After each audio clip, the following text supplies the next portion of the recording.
जय माता दी। मां के शर्मा जैमडेक एग्रीकल्चर फाउंडेशन के ऑनलाइन प्लेटफॉर्म पर आप सभी का हार्दिक स्वागत करता हूं। आज अपन मुर्गी की प्रमुख नस्लों के बारे में बात करेंगे। जो मुर्गी की प्रमुख नस्ल कौन कौन सी है और उनकी विशेषता क्या क्या है उसके बारे में बात करेंगे, और मुर्गी की जो क्वेश्चन पूछा गया है, जो पूछा जाएगा उस सबके बारे में चर्चा करेंगे। इससे पहले मैं विद्यार्थियों से स्पेशल बोलना चाहता हूं कि आपको वीडियो को लाइक, शेयर और सब्सक्राइब जरूर करें, ताकि और हम आपके लिए अच्छा वीडियो ला सके, बना सकें। अब बात करेंगे मुर्गी की प्रमुख नस्लें। मुर्गी की प्रमुख नस्ल में मुर्गी का जूलॉजिकल नेम, मुर्गी का जूलॉजिकल नेम, जूलॉजिकल नेम क्या है? Gallus domesticus. क्या है मुर्गी का zoological name? Gallus domesticus, Gallus domesticus, Gallus domesticus.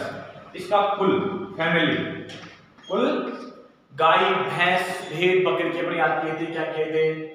बोविडी कुल थे। मुर्ग का कुल क्या था? बोविडी। और इसका कुल है गैलचिडी। क्या है?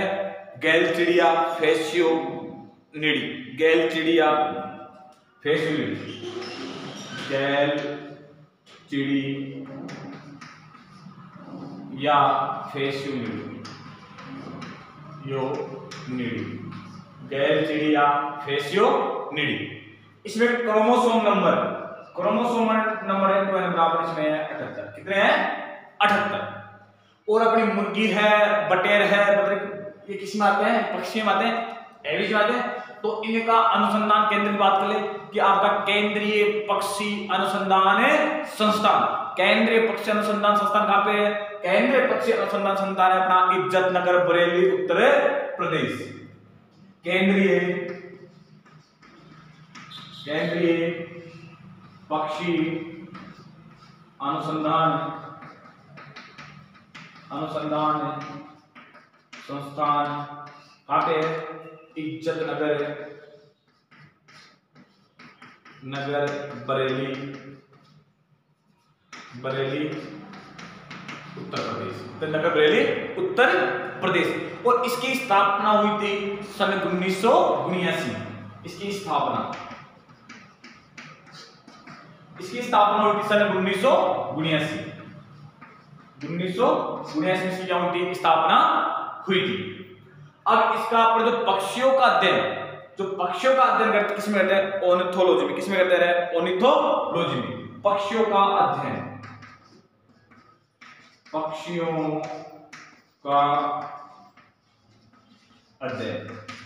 अध्ययन करते हैं अपन ऑर्निथोलॉजी में।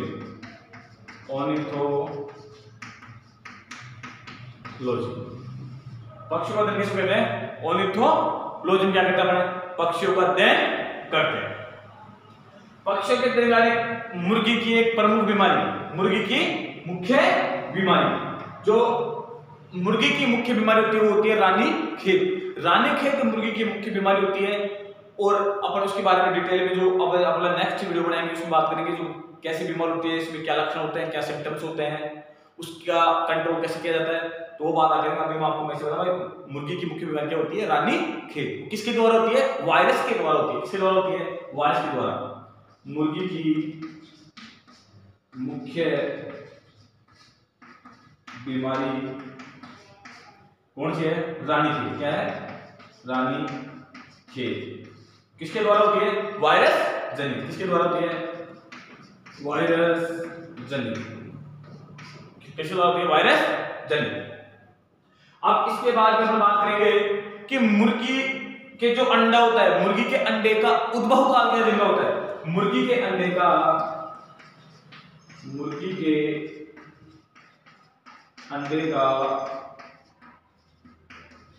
उद्भव काल कितने दिन का होता है? ये क्वेश्चन पूछा गया है। मुर्गी के क्वेश्चन पूछा भी जाता है। मुर्गी के अंडे का उद्भव काल कितने दिन का होता है? 21 दिन का। कितने दिन का होता है? 21 दिन का। 21 दिन का। कितना होता है? 21 दिन का होता है। और मुर्गी में अंडे बनने में कितना समय लगता है? 24 घंटे। मुर्गी में अंडे के निर्माण में कितना समय लगता है? 24 से घंटे। कितना समय लगता है? 24 घंटे मुर्गी के शरीर में अंडा बनने में। मुर्गी के शरीर में अंडा बनने में समय कितना लगता है? कितना समय लगता है? 24 घंटे। 24 घंटे। कितना समय लगता है? 24 घंटे। और जो आपके जो बाजार में जो अंडे आते हैं वो कैसे होते हैं? जो बाजार में उपलब्ध जो अंडे होते हैं कैसे होते हैं? एनिसेसी। कैसे होते हैं? एनिसेसी। बाजार में उपलब्ध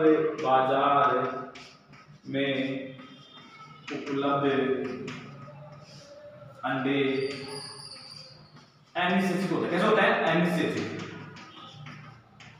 एनिसेसी होते हैं, अनफर्टिलिटी होते हैं, एनिसेसी होते हैं। इसलिए इसे शाकाहारी कहते हैं। जो आपके बाजार होते हैं, बाजार में जो अंडे मिलते हैं ना वो कैसे मिलते हैं? अनफर्टिलिटी यानी एनिसेसी अंडे मिलते हैं। इससे इन्हें क्या बोलते हैं? शाकाहारी अंडे कहा जाता है। और इसके बाद में अपने देखेंगे कि आपके जो अंडा है, जो ऊपर की जो जल्दी है, जो कवच है, वो किससे निर्मित होता है? उसके बारे में बात करते हैं कि जो आपका अंडे का कवच है वो कैल्शियम कार्बोनेट से बना होता है और उसमें उसका वजन कितना होता है? अंडे का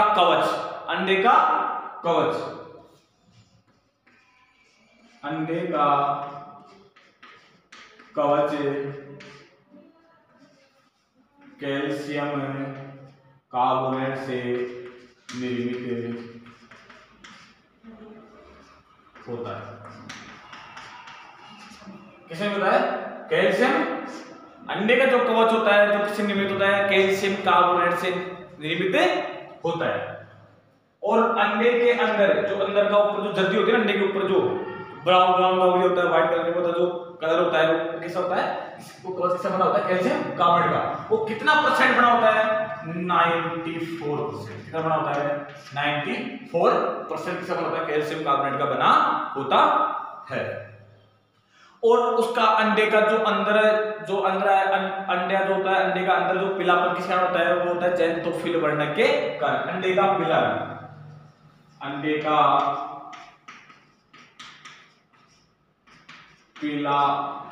रंग ज़ैंथोफिल वर्ण के कारण होता है। ज़ैंथोफिल वर्ण के कारण होता है। आगे जो आपका अंडा है उसका पिलर किसका होता है? ज़ैंथोफिल के कारण होता है। आपका अंडे का भार, खूब बार पूछा जाता है क्वेश्चन, अंडे का भार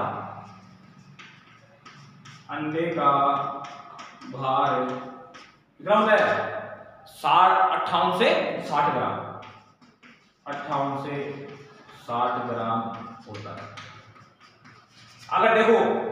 अगर आपको ऑप्शन के अंदर 58 ग्राम भी आ रहा है और 60 ग्राम भी आ रहा है, अगर ऑप्शन में दोनों केस आ रहे हैं, इस केस में आपको 58 ग्राम को सही करना है। इस केस में क्या सही होगा? आपका 58 ग्राम सही होगा, क्योंकि 60 ग्राम में मुश्किल 58 ग्राम को अंडा, लेकिन एवरेज को 60 में गिना जाता है। इसलिए अगर आपको ऑप्शन में दोनों आ रहे तो होगा, अगर ये नियर 60 आ गया तो 60 ग्राम में होगा। आगे जो अंडे में प्रोटीन की मात्रा, अंडे में जो एक अंडा होता है, एक अंडे में प्रोटीन की मात्रा कितने परसेंट होती है?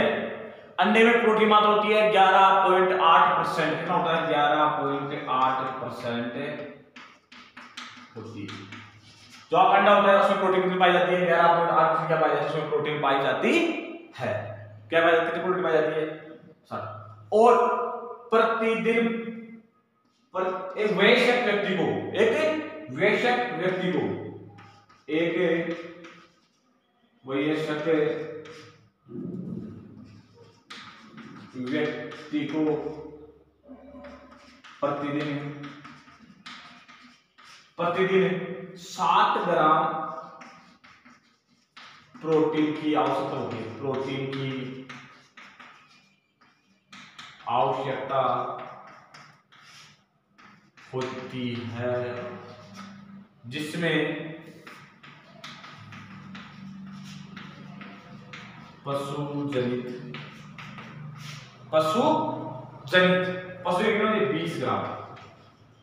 20 ग्राम प्रोटीन होनी चाहिए। एक वयस्क व्यक्ति को 60 ग्राम प्रोटीन की आवश्यकता होती है प्रतिदिन। उसको 20 ग्राम किससे मिलना चाहिए? वो पशु से मिलना चाहिए। उसे 20 ग्राम पशु जनित होना चाहिए। ये उसमें। और मुर्गी के अंडा सहने का उपयुक्त समय। मुर्गी में अंडा सहने हेतु उपयुक्त समय क्या है? फरवरी मार्च।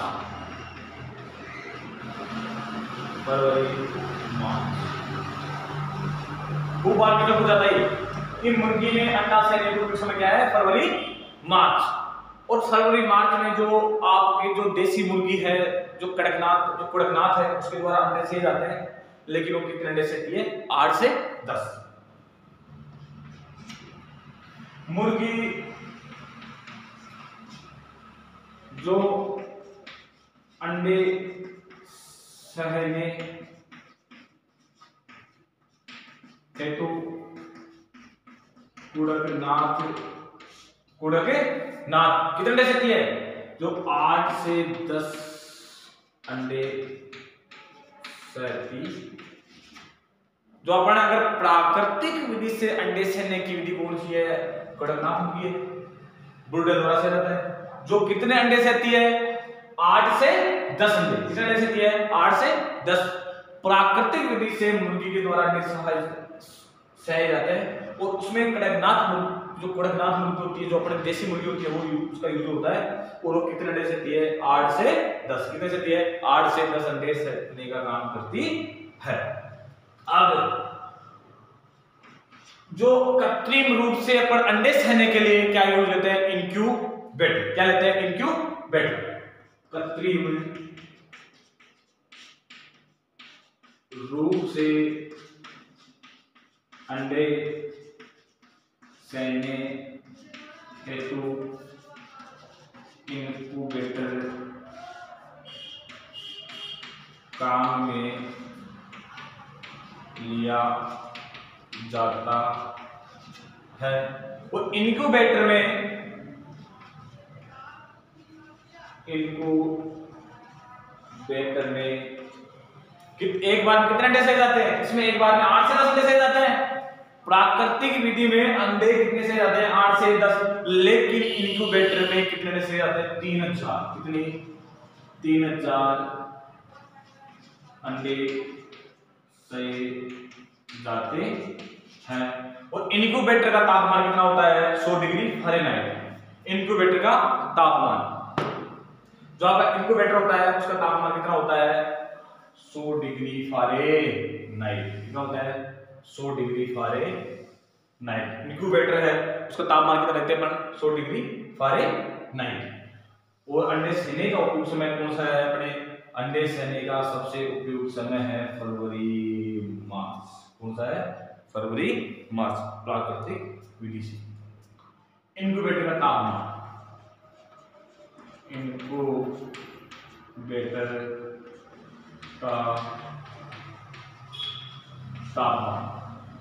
का तापमान कितना होता है? 100 डिग्री फ़ारेनहाइट। 100 degree Fahrenheit. इसका क्या होता है? इनक्यूबेटर का टेम्परेचर होता है, कितना होता है? 100 डिग्री फ़ारेनहाइट। और ऊर्जा जो आपका एक अंडा अंडा होता है उससे कितनी किलो एनर्जी प्राप्त होती है? 80 किलो एनर्जी। एक अंडे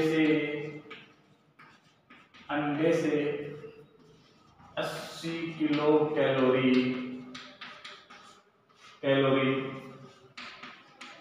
ऊर्जा प्राप्त होती है। जो आपका एक अंडा होता है उस एक अंडे से 80 किलो कैलोरी ऊर्जा प्राप्त होती है। एक अंडे से कितनी ऊर्जा प्राप्त होती है? 80 किलो कैलोरी ऊर्जा प्राप्त होती है। इसके बाद में अपने मुर्गी पालन व्यवसायिक आहार का लगभग, जो आपका मुर्गी पालन व्यवसाय है उसकी आहार है, जो अपन मुर्गियों को दाना खिलाते हैं उसका आहार है, उसमें से 60 से 70% खर्च में आमदन में से खर्चा क्या होता है? व्यय होता है। मुर्गी पालन व्यवसाय में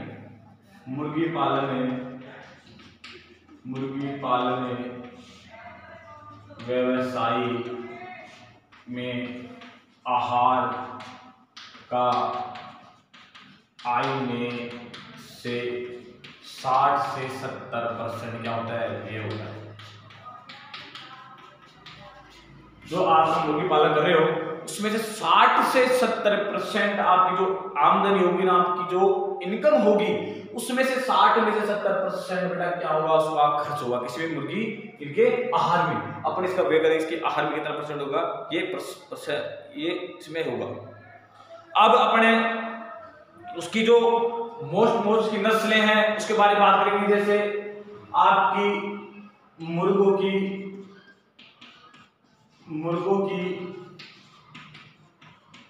लड़ाई व मनोरंजन के लिए प्रसिद्ध नस्ल, जो पहले अपने राजा महाराजा होते थे वो क्या है कि मुर्गों की लड़ाई, सुबह मुर्गों की लड़ाई करवाते थे, उनसे क्या मनोरंजन करते थे।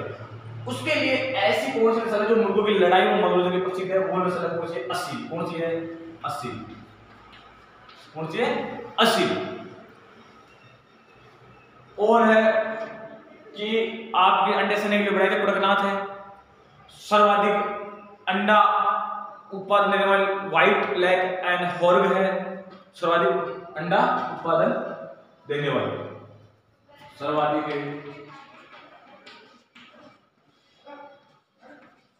अंडा उत्पादित करने वाली नस्ल। सर्वाधिक अंडा उत्पादन करने वाली मुर्गी की नस्ल कौन सी है? White leg horn.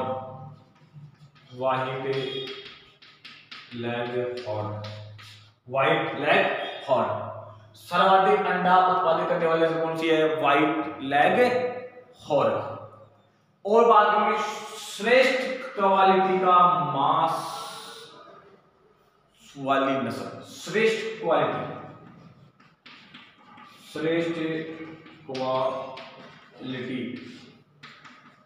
वाले मांस के लिए प्रसिद्ध नस्ल, जो आपका स्वादिक क्वालिटी वाले उच्च कोटि वाले मांस के लिए कौन सी नस्ल है? प्लेमाउथ रोग। प्लेमाउथ रोग कौन सी नस्ल है? प्लेमाउथ रोग। कौन सी नस्ल है? प्लेमाउथ रोग। अब इनके अपन जो स्पेशल कैरेक्टर हैं, इनके जो मोस्ट है उसके बारे में बात करते हैं। कौन कौन सी नस्ल है, कौन कौन से जो मुख्य कैरेक्टर हैं उसके बारे में बात करते हैं। एक और देख लो, मुर्गी का, एक और देखा, जो मुर्गी का जो नर होता है उसका कस्सीकरण करना है, बद्धिकरण करना क्या कहलाता है? कैपोनाई। जैसे क्या कहलाता है? कैपोनाइजेशन। मुर्गी के नर का कस्सीकरण कैपोनाइजेशन कहलाता है। कैपोनाइजेशन कैपोनाइजेशन कहलाता है। जो मुर्गी के नर है उसका कस्सीकरण क्या कहलाता है? कैपोनाइजेशन कहलाता है। क्या कहलाता है? कैपोनाइजेशन कहलाता है। कैपोनाइजेशन कहलाता है। अब अपन बात करते हैं जो मुर्गी की जो भारतीय नस्ल है, विदेशी नस्ल है, उसके बारे में बात करते हैं। जो मुर्गी की मुख्य वही नस्लें हैं और उनकी क्या क्या विशेषता है उसके बारे में बात करते हैं। आगे भारतीय नस्ल मुर्गी की भारतीय नस्ल, तो मुर्गी है उसकी भारतीय नस्ल कौन कौन सी है? अब भारतीय नस्ल मुर्गी की है असील है, असील मुर्गी की नस्ल है, भारतीय नस्ल है, चटगांव है, असील चटगांव, और आपकी कड़कनाथ है और घाघस है। आपकी मुर्गी की भारतीय नस्ल है असील, चटगांव, घाघस और कड़कनाथ और घाघस। आप देखो इनका जो नस्ल है उसकी बात करते हैं, जैसे उद्भव और विशेषता। उद्भव और विशेषता। अब बात करें असील, इसकी बात करते हैं असील की बात करते हैं। तो असील की क्या विशेषता है? उसका उद्भव क्या है?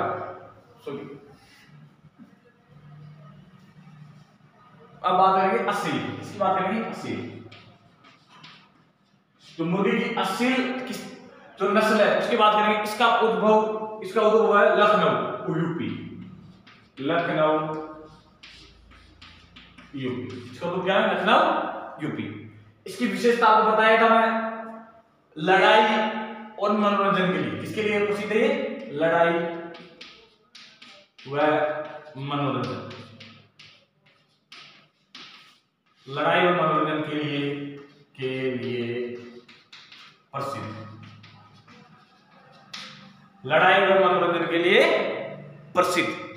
अब है चटगांव, क्या है? चटगांव का उद्भव है क्या है? बंगाल। क्या है? बंगाल। चटगांव का उद्भव क्या है? बंगाल। और ये किसके लिए पाली जाती है? इसकी विशेषता क्या है? ये ओनली फॉर किसके लिए पाली जाती है? मांस के लिए पाली जाती है। किसके लिए पाली जाती है? मांस के लिए पाली जाती है। किसके लिए पाली जाती है? मांस के लिए पाली जाती है। अब है कड़कनाथ। कड़कनाथ क्या है? कड़कनाथ का उद्भव स्थान है मध्य प्रदेश। क्या है? पश्चिमी मध्य प्रदेश, पश्चिमी मध्य प्रदेश का क्या है? उद्भव। अब इसकी विशेषता की बात करें तो इसकी विशेषता में सबसे मेन विशेषता तो इसकी यही है कि इसका मांस काला होता है। इसका क्या मांस क्या होता है? काला। ये पहले बात है डिप्रोजिनस है। कैसे प्रोजिनस? डिप्रोजिनस। ये मांस व अंडे के लिए पाली जाती है। किसके लिए पाली जाती है? मांस व अंडे के लिए पाली जाती है। अगर आपको लड़ाई असील का देखिए, इसका मांस भी असील है ना, असील का मांस भी स्वादिष्ट होता है ना। जो असील नस्ल मुर्गी की, इसका मांस क्या होता है? स्वादिष्ट होता है। मांस भी स्वादिष्ट होता है, इसका मांस स्वादिष्ट इसका होता है असील का। अब मांस व अंडे के लिए पाली जाती है। अब इसका शरीर वह मांस का रंग काला होता है। जो आप कड़कनाथ है मुर्गी की किस्म है, इसका शरीर का रंग व मांस कैसे होता है? काला होता है। शरीर का रंग भी काला होता है और उसका मांस भी कैसा होता है, काला होता है। अब अपने जो मोस्ट इसकी विशेषता को जो मोस्ट जिनकी बात पूछा जाता है उसकी बात हो गई। अब अपन करेंगे विदेशी नस्लों की बात। किसकी बात करेंगे, विदेशी नस्ल। किसकी बात करेंगे, विदेशी नस्ल। अब विदेशी कौन कौन सी विदेशी नस्लें हैं, मुर्गी की उनकी क्या क्या विशेषता है, उनकी बात आप देखो। मुर्गी की विदेशी नस्ल, और सबसे ज्यादा सभी को पता है कि विदेशी नस्ल सबसे ज्यादा क्या करे, इसका अंडे का उत्पादन। विदेशी नस्ल, विदेशी नस्ल। उद्भव और विशेषता, उद्भव और विशेषता। आप देखो, अब पहले ऊपर आते हैं road Ireland. Road Ireland, road Ireland red, इसका उद्भव है यूएसए। क्या है, यूएसए अमेरिका। क्या है, रोड आयरलैंड रेड, इसका उद्भव स्थान क्या है, यूएसए अमेरिका। इसकी विशेषता ये द्विप्रयोजनी नस्ल। क्या है, द्विप्रयोजनी नस्ल, मतलब मांस प्लस अंडा, मांस व अंडा दोनों के लिए पाली जाती है। कौन सी, रोड आइलैंड। इसका और क्या, यूएसए या अमेरिका है। और किसके लिए पाली जाती है, ये आपके मांस के लिए पाली जाती है और अंडा के लिए भी पाली जाती है। अब है आपकी दूसरी है व्हाइट लेग हॉर्न। क्या है, white leg horn, white leg horn. इसका क्या है, उद्भव इटली। क्या है, इटली। इसका उद्भव क्या है, इटली। ये इसका होता है विश्व में सर्वाधिक अंडा उत्पादन के लिए प्रसिद्ध। किसके लिए, विश्व में सर्वाधिक अंडा उत्पादन के लिए प्रसिद्ध, और प्रति वर्ष सबसे ज्यादा अंडा उत्पादन करती है। प्रति वर्ष 240 अंडे उत्पादित है। एक वर्ष में, एक साल में कितना अंडा का उत्पादन देती है, 240 का। और विश्व में सर्वाधिक अंडा उत्पादन के लिए प्रसिद्ध है, सर्वाधिक अंडा उत्पादन के लिए प्रसिद्ध है। अब है रेड कॉर्निश। आगे किस्म कौन सी है, red Cornish. Red Cornish, red Cornish. इसका उद्भव है इंग्लैंड। कहां है, इंग्लैंड। इसका उद्भव क्या है, इंग्लैंड। और इसकी विशेषता क्या है कि यूएसए में मांस के लिए प्रसिद्ध। यूएसए में यानी अमेरिका में मांस के लिए प्रसिद्ध। रेड कॉर्निश है जो अमेरिका में किसके लिए प्रसिद्ध है, मांस के लिए प्रसिद्ध है। अब देखो, इसके बाद में अपन बात करते हैं व्हाइट लेग हो करेंगे और रेड कॉर्निश की बात करेंगे। ये दोनों अंडे के लिए कहते हैं और इसका प्रति वर्ष अंडा, जो आपकी रोड आइलैंड है, इसका प्रति वर्ष अंडे का उत्पादन 100 से 200। अब अगर चौथी बात करेंगे प्लेमाउथ रोग। किसकी बात करेंगे,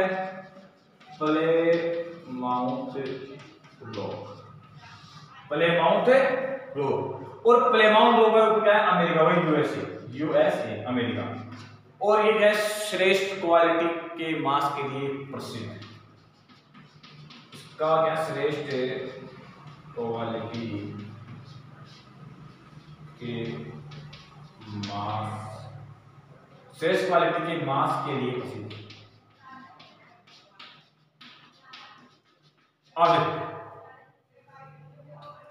विदेशी नस्ल एक रेड आइलैंड है, इसका उद्भव क्या है, अमेरिका, यूएसए।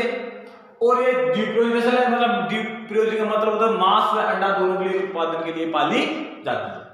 इसका प्रति वर्ष अंडा उत्पन्न होता है 100 से 200। फिर है व्हाइट लेग हॉर्न, इसका उद्भव है इटली का, है इटली, और ये विश्व में सर्वाधिक अंडा उत्पादन के लिए क्या है, प्रसिद्ध है। और इसका 240 अंडे प्रति वर्ष उत्पादित किए जाते हैं, किसके, व्हाइट लेग हॉर्न की। इसके बाद में बात करते हैं रेड कॉर्निस। रेड कॉर्निस, इसका उद्भव क्या है, इंग्लैंड, क्या है, इंग्लैंड। और ये यूएसए में, जो अमेरिका है, उसमें मांस के लिए प्रसिद्ध कौन है, रेड कॉर्निस। और जितने भी मुर्गियों की नस्ल है उसमें से सबसे ज्यादा श्रेष्ठ क्वालिटी का मांस किसका होता है, प्लेमाउथ रोक का। और इसका उद्भव क्या है, यूएसए अमेरिका। इसका उद्भव क्या है, यूएसए अमेरिका। दोस्तों आज अपने मुर्गी की जो मोस्ट नस्लें थी, जिसके बारे में अधिकतर पूछा जाता है, उसके बारे में बात कर चुके हैं। और जितना हो सकता है, तो अगर नस्लों में से क्वेश्चन आएगा, मोस्टली बात आएगा, तो इससे कुछ बार जा नहीं सकता है। फिर भी आप और कुछ अच्छे नोट्स देखना बेटा, अच्छे नोट्स हैं अपने, अच्छे नोट्स बनाए हुए हैं। और एक अपनी बुक है जेमटेक एग्रीकल्चर गाइड के नाम से, आप उसको परचेज कर लेना। उसमें और डिटेल में है, जो हर बाजार में है तो मालूम मिल जाएगी, तो आप उससे आप पढ़ सकते हो। और दोस्तों भी लोग कोरोना चल रहा है, और कोरोना काल में सभी की पढ़ाई बहुत कम हो रही है बच्चों की, तो इसलिए मैं सभी बच्चों से ये बताना चाहूँगा बेटा कि इससे कोरोना काल में आप बढ़िया जबरदस्त अच्छी मेहनत करो और आगे बढ़ो, और आगे अपनी मंजिल को पाओ, ताकि आप अपने परिवार का, अपने गुरुजनों का अच्छा नाम कर सको। ये आपके पास सुनहरा मौका है, और इस मौके को आप हाथ से जाने मत दो, क्योंकि बेटा तुम्हारी साल, काफी बच्चों की एक साल ड्रॉपर भी है काफी बच्चे, तो एक साल उनकी ऑलरेडी खराब हो चुकी है, ताकि आगे खराब ना हो। और जो 12th में जो करंट आउट वाले बच्चे हैं वो करंट में जाए, ताकि उनकी साल खराब ना हो। और साल खराब ना करके आप अच्छी मेहनत करो, और अच्छी मेहनत और अच्छी लगन से आगे बढ़ो। कठिनाइयां हर पल आपके सामने आएगी, लेकिन कठिनाइयों को भेद करिए, आगे निकलो, तभी वो महान बनता है। और बेटा जिंदगी हर लूजर को एक बार कामयाब होने का मौका देती है, हर लूजर को। तो ये आपके लिए एक चुनौती है कोरोना। इस चुनौती का सामना करके और अपने भविष्य की ओर मेहनत और लगन के साथ आगे बढ़ो, ताकि आप एक अच्छी मुकाम पहुंच सके, और गर्व से आपके माँ बाप का भी नाम ऊंचा हो सके। और यही मैं माता रानी ईश्वर से यही प्रार्थना करता हूँ। इसी के साथ और अच्छी मेहनत, अच्छी लगन से करो। जय माता दी।